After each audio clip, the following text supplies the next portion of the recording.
Salut à tous, j'espère que vous allez bien. Donc toute nouvelle vidéo, review du Masters 1000 de Paris-Bercy, où les Français ont vraiment réalisé un excellent tournoi, notamment avec la performance d'Hugo Humbert, finaliste. On verra tout à l'heure ce qu'il a fait.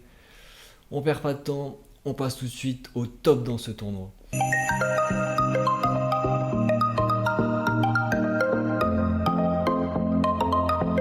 Le premier top, c'est le Français Hugo Humbert, j'en parlais en introduction, qui vraiment a réalisé un très beau tournoi, avec un jeu vraiment très agressif, une belle attitude. Son parcours, il gagne au premier tour contre Nakashima 6-3, 4-6, 6-4. Ensuite contre l'américain Giron 6-3, 6-2. Énorme performance contre Alcaraz 6-1, 3-6, 7-5. Ensuite contre l'Australien Thompson 6-2, 7-6. Et en demi-finale contre le Russe Kachanov 6-7, 6-4, 6-3. Donc vraiment très gros tournoi.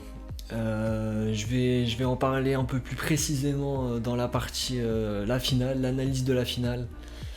Mais très beau tournoi pour le français. Le deuxième top, c'est l'allemand Alexander Zverev. Très beau tournoi aussi pour lui, pour l'allemand.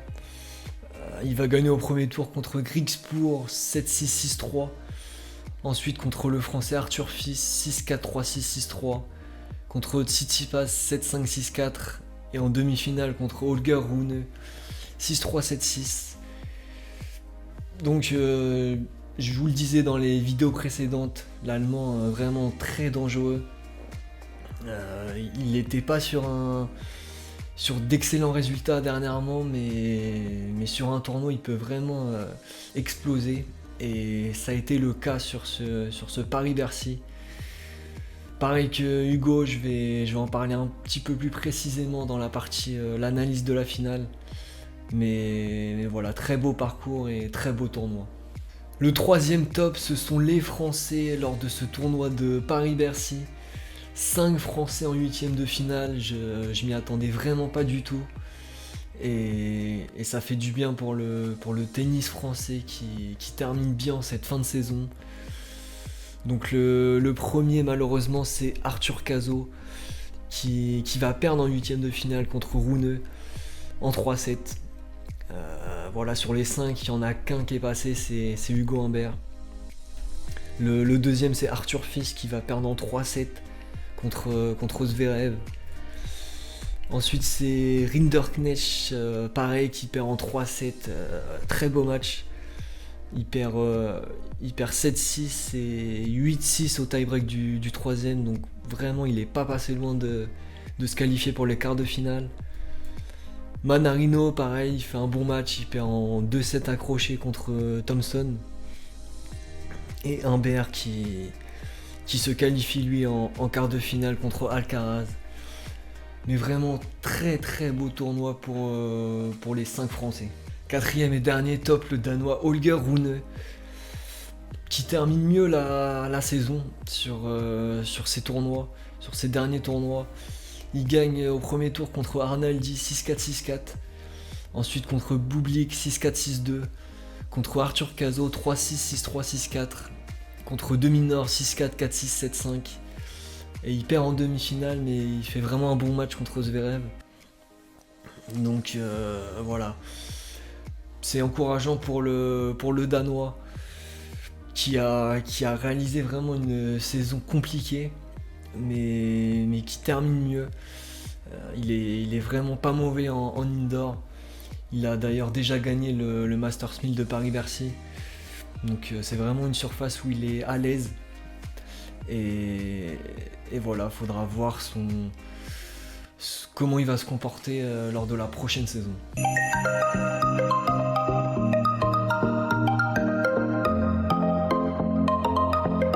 Allez, on passe au flop dans ce tournoi, et le premier évidemment c'est Daniil Medvedev qui s'incline dès le premier tour face à Popyrin 6-4, 2-6, 7-6.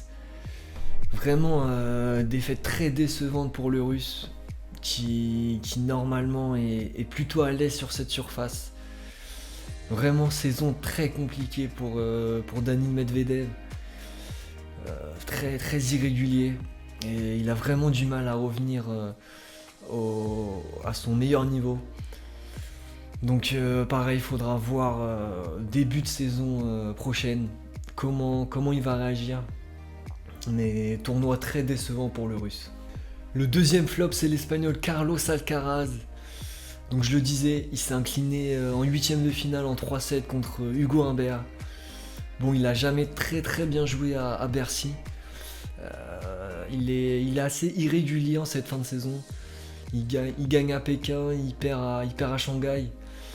Il perd encore une fois assez tôt dans ce tournoi. Bon, un petit manque d'irrégularité, je pense pas que ce soit très grave. Prochain tournoi, ce sera les Masters. Et je pense qu'il sera tout de suite remobilisé pour terminer l'année en beauté.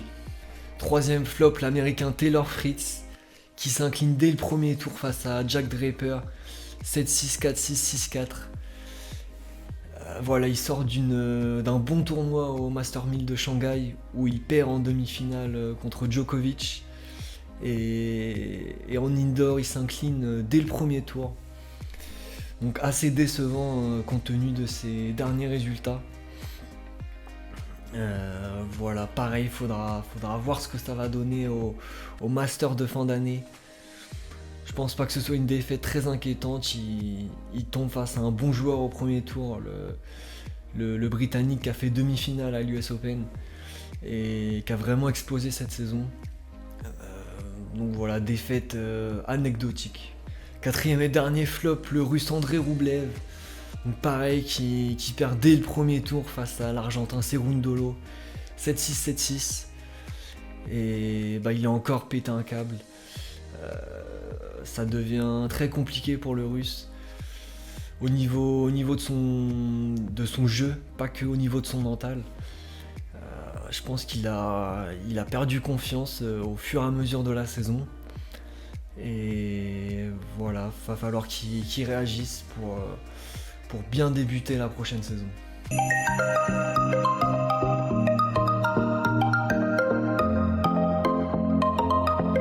Allez, on passe tout de suite au meilleur match dans ce tournoi. Le premier, c'est le huitième de finale entre Hugo Humbert et Carlos Alcaraz. Donc très gros match, 2h16 de combat, où le Français va gagner 7-5 au troisième set, au terme d'une rencontre avec un très bon niveau de jeu. On va regarder un petit peu les statistiques. Vraiment très équilibré, faute directe, coup gagnant, c'est quasiment équivalent.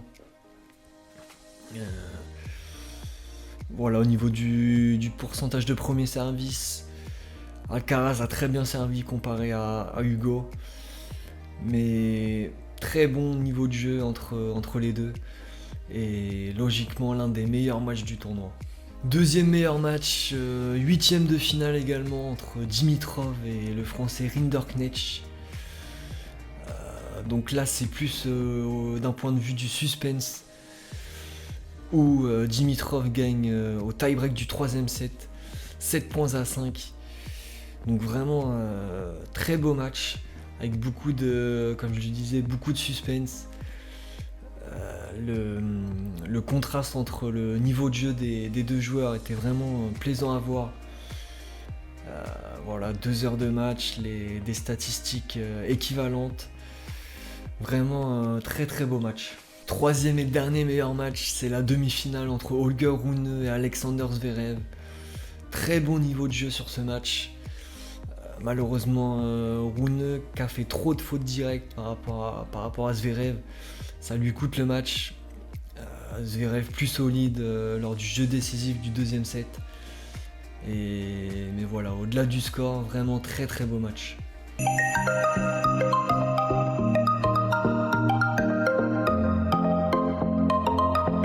Allez, on passe à la finale, et avant ça, les face-à-face entre les deux joueurs. Un partout, mais 1-0 sur dur pour Zverev. C'était d'ailleurs au Masters 1000 de Paris-Bercy il y a un an jour pour jour, où l'Allemand avait gagné difficilement 6-4, 6-7, 7-6. Donc Hugo a eu l'occasion de prendre sa revanche sur l'Allemand. On va voir ce qu'il a fait tout de suite. Et malheureusement, notre Français s'est incliné 6-2, 6-2 en 1h15. Donc il est passé complètement à côté de sa finale malheureusement. En termes de statistiques, beaucoup trop de fautes directes. L'Allemand très très solide. Il a commis 9 fautes directes seulement. Donc vraiment beaucoup plus solide. Plus d'expérience aussi je pense. Ça a dû jouer dans l'issue du match. La statistique à noter, c'est le pourcentage de premier service du Français. Donc là ils mettent 52%, mais pour moi c'était bien en dessous. Il a passé très très peu de premières balles. Et face à un serveur aussi costaud que Zverev, ça l'a forcément pénalisé. Donc voilà, finale à oublier pour le Français. Mais ça va lui permettre de gagner en expérience. Zverev, comme je le disais, qui a l'habitude de ces finales, de ces grands événements. Allez, on arrive à la fin de cette vidéo. Donc vraiment très beau tournoi de Paris-Bercy. Les Français ont répondu présent pour ce tournoi, donc c'est encourageant. Prochain tournoi, ce sera le Master à Turin, entre les 8 meilleurs joueurs mondiaux. Donc ça promet vraiment du beau spectacle pour ce dernier tournoi de l'année. Voilà, c'est tout pour moi. Prenez soin de vous. Ciao, ciao.